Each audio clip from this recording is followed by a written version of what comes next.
Assalamualaikum warahmatullahi wabarakatuh. Perkenalkan, nama saya Nur Ramadita Prawira dari Prodi Sastra Inggris Fakultas Bahasa dan Ilmu Komunikasi.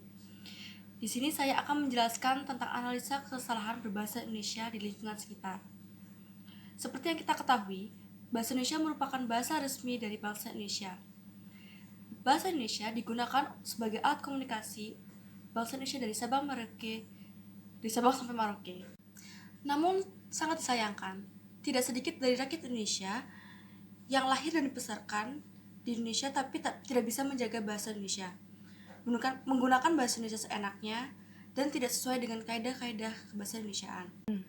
Di sini saya akan menjelaskan 5 kesalahan umum dalam berbahasa Indonesia di lingkungan masyarakat yang sering ditoleransi keberadaannya.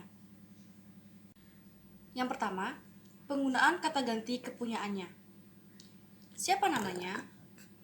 Itulah kalimat yang biasa digunakan kalau kita berkenalan dengan orang baru. Sekilas terlihat biasa saja, tetapi sebenarnya kalimat itu salah.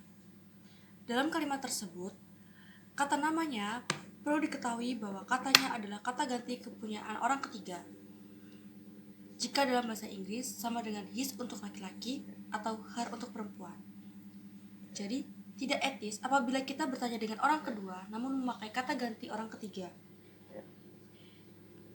Bukankah kita bertanya kepada orang kedua seharusnya memakai kalimat siapa namamu?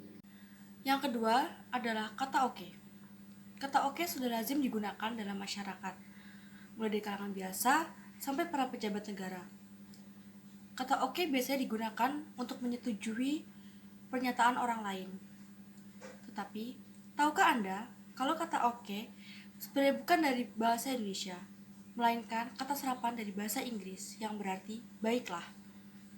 Sayangnya masih banyak orang yang lebih menggunakan kata oke daripada baiklah. Padahal yang merupakan identitas bahasa Indonesia adalah kata baiklah. Yang ketiga, pelafalan huruf V. Bagaimana cara kalian membaca TVRI? Bagaimana pula kalian membaca televisi? Itulah kesalahan yang terjadi di masyarakat, yaitu pelafalan huruf V. Contohnya, televisi yang sering disingkat menjadi TV. Sebenarnya, huruf T itu dibaca T, bukan T. Begitu pula huruf V dibaca V, bukan V. Yang keempat, imbuhan ir. Kemungkinan besar, kata mengorganisir sudah tidak aneh lagi di telinga kita.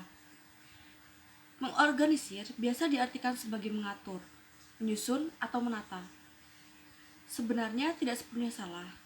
Hanya saja ada kesalahan penggunaan kata imbuhan ir. Imbuhan ir tidak ada dalam kaidah kebahasaan Indonesia.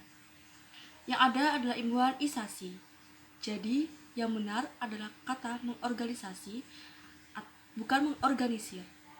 Yang benar tidak ada kata menetralisir, tapi menetralisasi. Yang terakhir adalah kata ganti gua. Untuk kalangan millennials, sudah tidak asing bagi mereka dengan kata gua sebagai kata ganti orang pertama atau saya. Padahal dalam KBBI, kata gua adalah sebuah terowongan di bawah tanah, seperti contohnya gua Belanda, gua Hira, gua Jepang, dan lain-lain. Tak ada kata gua sebagai kata ganti pertama dalam KBBI. Demikian yang dapat saya sampaikan. Apabila ada kesalahan, saya mohon maaf. Wassalamualaikum warahmatullahi wabarakatuh.